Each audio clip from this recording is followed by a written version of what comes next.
Good morning, friends. Last video we discussed about Article 12, everything we discussed. Now in this video I am going to discuss about Article 13, everything about Article 13. In this video सब कुछ जो अनुच्छेद 13 के बारे में, इससे बनने वाले यूपीएससी के मेंस और प्रीलिम्स के सारे सवालों का हल करने की कोशिश की जाएगी. So let's discuss and be careful in my writing. चलिए, सबसे पहले आर्टिकल 13, अनुच्छेद 13 जो संविधान के मूल अधिकारों से ही संबंधित है, जिसके लिए निम्नलिखित सिद्धांत दिए गए हैं. some special principle that we follow during the article 13. सबसे पहले इसके कुछ प्रिंसिपल सिद्धांत नंबर 1, आर्टिकल जिसको न्यायिक पुनर्विलोकन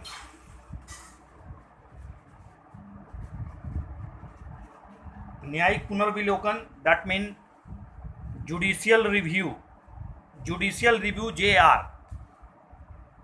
न्यायिक पुनराविलोकन अर्थात जुडिशियल रिव्यू का तात्पर्य न्यायपालिका की उस शक्ति से है जिसके अंतर्गत वह विधायिका द्वारा बनाए गए किसी भी कानून या कार्यपालिका द्वारा जारी किया गया कोई भी आदेश, अगर वो संविधान के प्रावधानों के प्रतिकूल है तो उसे निरस्त कर दिया जाएगा, और साथ ही साथ पूर्व से सुनाए गए अपने निर्णय की समीक्षा भी हाई कोर्ट और सुप्रीम कोर्ट कर सकता है under the article 13 judicial review.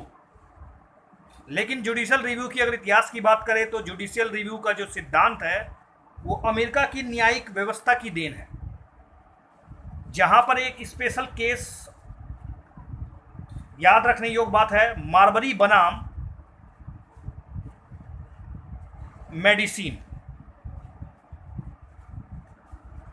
Medicine वाद 1803 का एक केस था, जिसमें न्यायपालिका की अंतर्निहित शक्तियों की रूप में जुडिशियल रिव्यू का कंसेप्ट उभर कर आया था. अर्थात अगर ये जुडिशियल रिव्यू कहा जाए भारत की देन है तो बिल्कुल नहीं. ये जुडिशियल रिव्यू मार्बरी बनाम मेडिसन वाद 1803 अमेरिका के यूएसए के एक केस के तहत उभर कर आया, अर्थात उसी के द्वारा स्थापना की गई.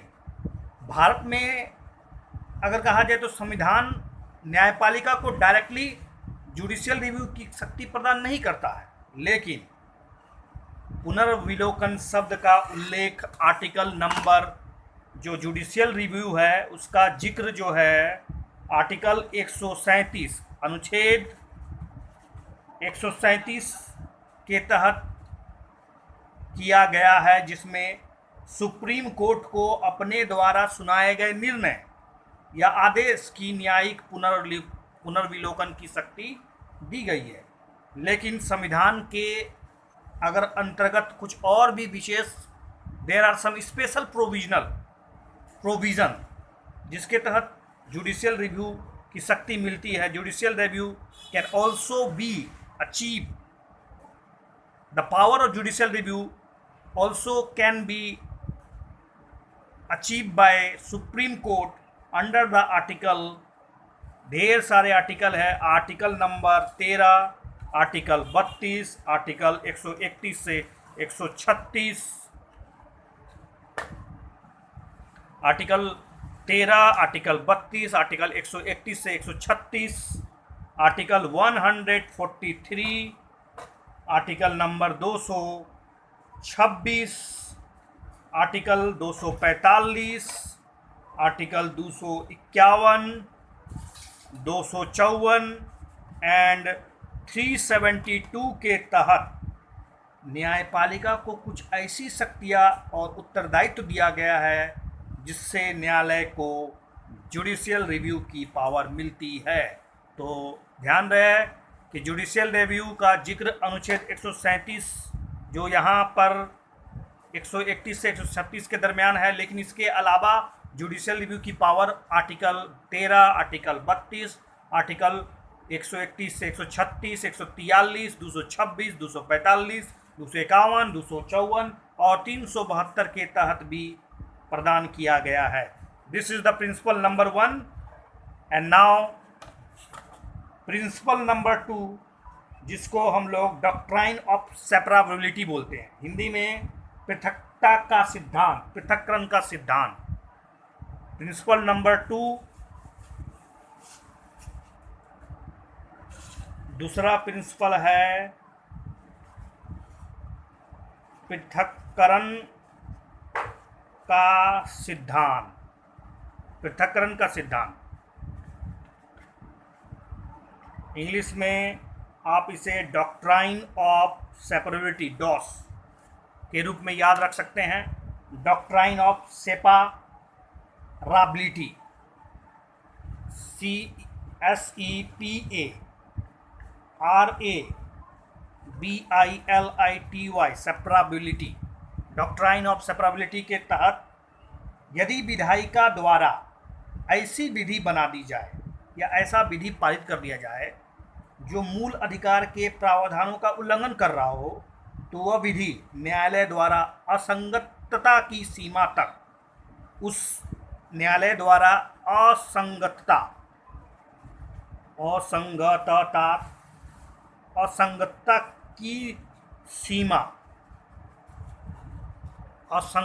की सीमा तक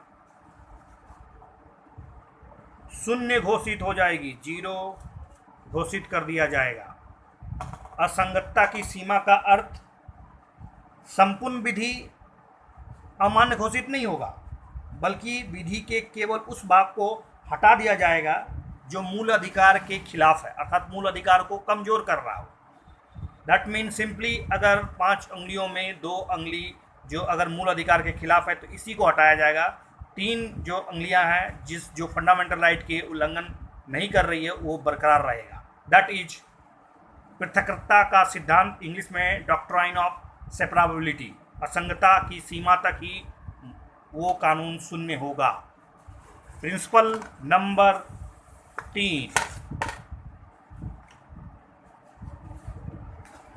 प्रिंसिपल नंबर 3 जो है वो है आच्छादन का सिद्धांत। आच्छादन का सिद्धांत, आच्छादन का सिद्धांत, इंग्लिश में इसे कहते हैं doctrine of Eclipse, DOE, doctrine of Eclipse, ढक लेना। इस सिद्धांत के तहत आर्टिकल 13 का सब क्लोज 1 यह कहता है कि संविधान के लागू होने के पूर्व जो विधियां उस सीमा तक शून्य होगी जिस सीमा तक वे किसी मूल अधिकार का उल्लंघन करती है, अर्थात मूल अधिकार से असंगत विधियां मूल अधिकारों द्वारा आच्छादित कर ली जाएगी। जो भी कानून या विधायिका द्वारा पेश किए गए जो भी बिल है, अध्यादेश है, एनीथिंग, वो उस सीमा तक आच्छादित कर ली जाएगी मूल अधिकार के द्वारा जिस सीमा तक वो मूल अधिकार का उल्लंघन कर रहा हो। आर्टिकल 13 का principle number 4, doctrine of waiver, इसे कहते हैं, ये प्रिंसिपल नंबर 4 है। This is principle number 4, this is अधित्यजन, this is a tough word but English में डॉक्ट्राइन ऑफ वेबर। इसका साधारण अर्थ यह है कि सबसे पहले तो यह USA में लागू है, भारत में, इंडिया में डॉक्ट्राइन ऑफ वेबर लागू नहीं होता है, अर्थात कोई भी व्यक्ति अपने अधिकारों का स्वेच्छा से त्याग नहीं कर सकता है। कोई भी इंडिया में ये डॉक्ट्राइन ऑफ वेबर लागू नहीं है, बल्कि USA में मूल अधिकार को कोई भी एक जनरल व्यक्ति त्याग कर सकता है, लेकिन भारत में कोई व्यक्ति अपने अधिकारों का स्वेच्छा से त्याग नहीं कर सकता है। और फाइनली आर्टिकल नंबर 13 का अगर पांचवा सिद्धांत जो है वो भावी परिवर्तन का सिद्धांत,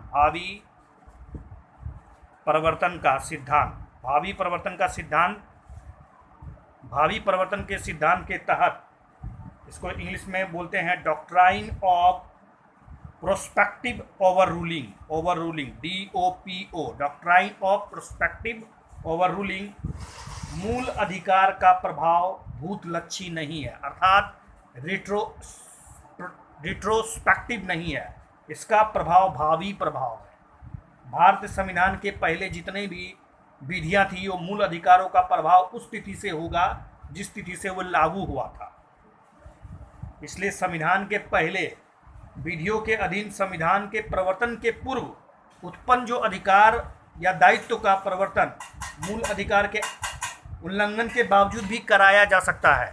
भावी परिवर्तन का अर्थ होता है कि संविधान के पूर्व जो अधिकार दिए गए थे अगर मूल अधिकार का उल्लंघन हो भी रहा है तो भी इसको आगे परिवर्तन में लाया जा सकता है, क्योंकि ये भूतलक्षी नहीं बल्कि ये जो है भावी प्रभाव है, भूतलक्षी प्रभाव इसका नहीं है, रेट्रोस्पेक्टिव नहीं है। और फाइनली अब मूल अधिकार के संशोधन और आधारभूत सिद्धांत की उत्पत्ति कैसे हुई इसे हम जानेंगे। Now we are going to discussing about important constitutional amendment related to fundamental rights and how the basic structure developed। मूल अधिकार के संबंधित संशोधन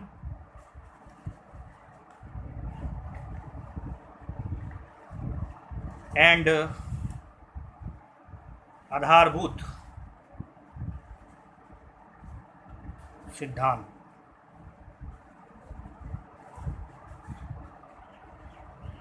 आर्टिकल 13 का सब क्लोज 2, राज्य कोई भी ऐसी विधि अधिनियमित कर ही नहीं पाएगा जो मूल अधिकार को कटौती करता हो।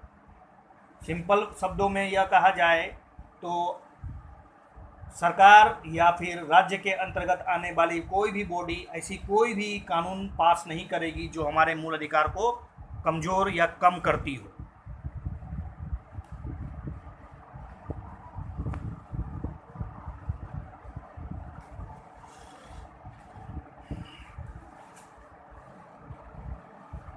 और क्या अनुच्छेद 368 के तहत संसद की संविधान संशोधन की शक्ति मूल अधिकार को परिवर्तित कर सकती है? This is the question under the article 368।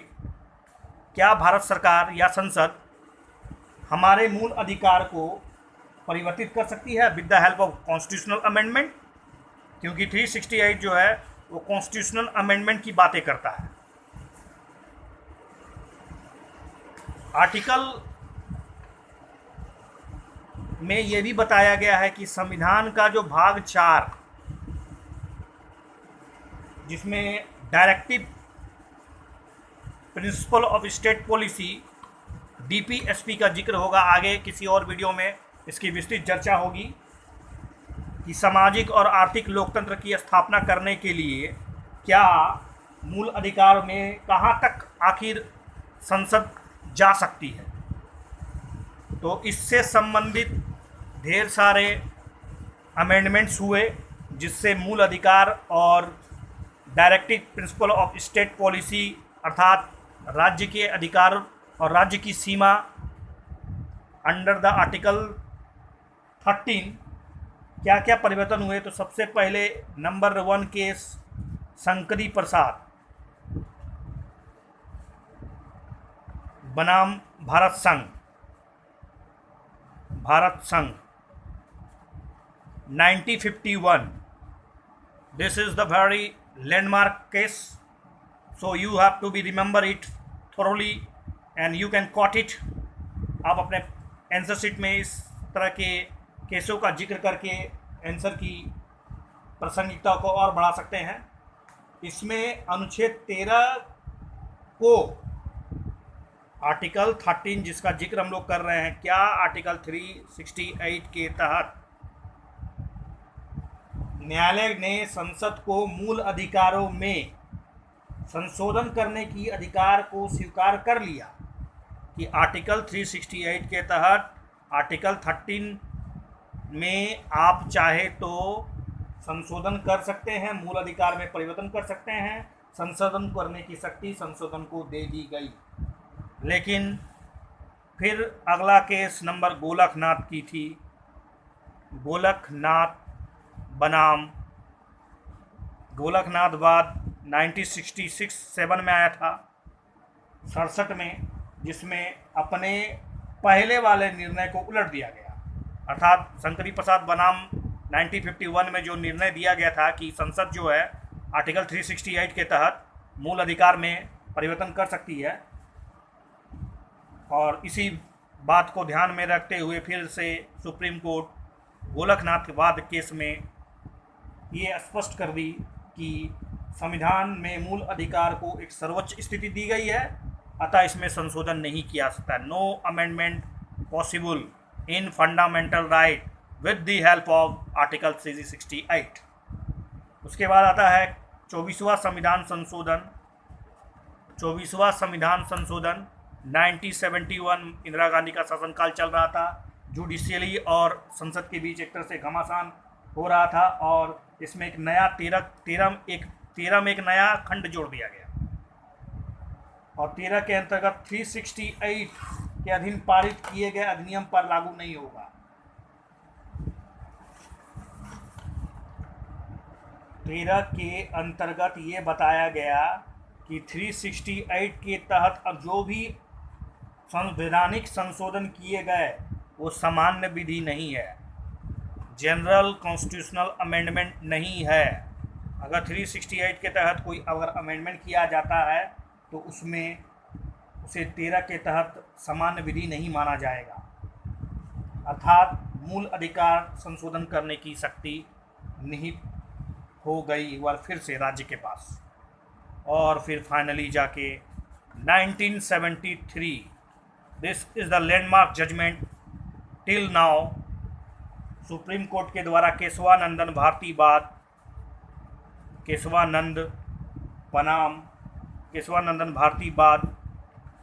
बाद बनाम केरल राज्य, और आगे चल के ये सुप्रीम कोर्ट में गया तो भारत राज्य हो गया, जिसमें संविधान के मूल ढांचे की जो बेसिक स्ट्रक्चर था, बेसिक कंसेप्ट का जो डॉक्ट्राइन था वो सामने उभर कर आया, और कहा गया कि संविधान भारत के संविधान में कहीं भी संशोधन कर सकती है, बशर्ते कि संविधान का जो बेसिक जो मूल भावना है वो बिगड़ना नहीं चाहिए, वो ढांचा उसमें परिवर्तन नहीं हो सकता है। फिर जाके 1976 42वां संविधान संशोधन का जिक्र होगा।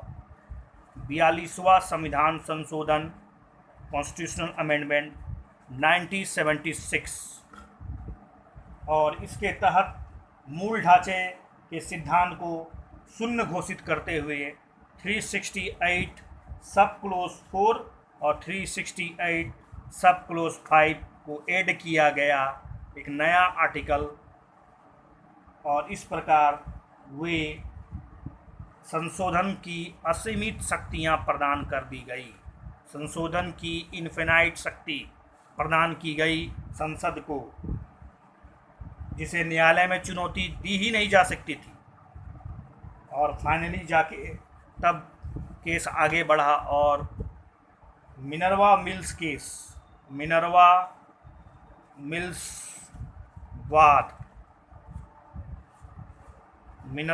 बाद 1980, इस निर्णय में जो 368 सब क्लोज 4 और 368 सब क्लोज 5 को निरस्त कर दिया गया, क्योंकि जुडिशियल रिव्यू की शक्ति में कटौती की गई थी, इस पर प्रश्न चिन्ह लग चुका था, जो वर्तमान में बेसिक स्ट्रक्चर का हिस्सा है। अतः वर्तमान के मूल अधिकारों में उस सीमा तक संशोधन किया जा सकता है जहां तक कि वह संविधान के मूल ढांचे को किसी भी प्रकार से छेड़छाड़ नहीं करता हो। और फाइनली अंतिम केस का जिक्र होगा, जिसका नाम है आई आर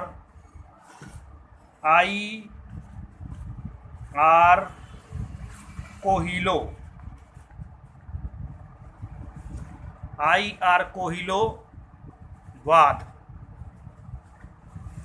2007। इसमें एक 9वीं अनुसूची के तहत बनाए गए जितने भी कानून या जितने भी विषय उसके अंतर्गत रखे गए थे, वैसा कोई भी कानून नहीं होना चाहिए जो बेसिक स्ट्रक्चर को किसी भी प्रकार से प्रभावित करने की कोशिश करता हो। और इसके बाद एक नया कंसेप्ट आया कि 9वीं अनुसूची में रखी गई विषय पर भी जुडिशियल रिव्यू होगा। अर्थात 1973 के बाद 9वीं अनुसूची में रखे गए सारे विषयों पर सुप्रीम कोर्ट को अन्यन अधिकार दिया गया कि वो उस पर जुडिशियल रिव्यू कर सकता है। So in this video we will discuss most important landmark judgement.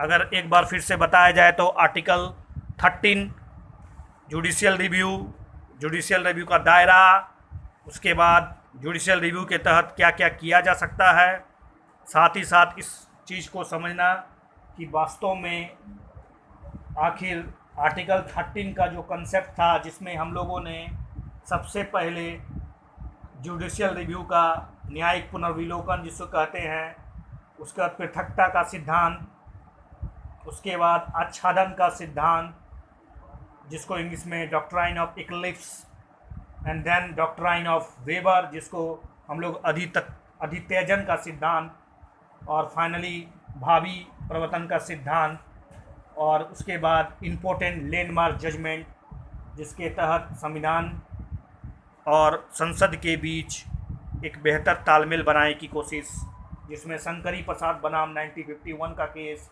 Golaknath बात केस 1967, और 24वां संविधान संशोधन 1971, और फाइनली जाके केशवानंदन भारती बात का केस, और 42वां संविधान संशोधन, और उसके बाद मिनर्वा मिल्स 1980, और फिर जाके आई.आर. कोहिलो बात 2007, जिसमें 9वीं अनुसूची में सम्मिलित अधिनियमों की वैधता को संबंधित था, जिसमें सुप्रीम कोर्ट ने यह निर्णय दिया कि 9वीं अनुसूची के विषयों के सहित कोई भी ऐसा कानून जो संविधान के मूल ढांचे के खिलाफ हो, प्रतिकूल हो, प्रभावित करता हो, न्यायिक पुनर्विलोकन उच्चतम न्यायालय का अन्य अधिकार है। So in this video we discussed lot. You can revise it by watching my channel. So please share this video, subscribe my channels, and from next day I would like to explain something more about fundamental rights in और बेहतर तरीके से। Next day we will discuss about Article 14 and Article 50। सो इस channel को प्रसारित कीजिए जितना हो सके। धन्यवाद।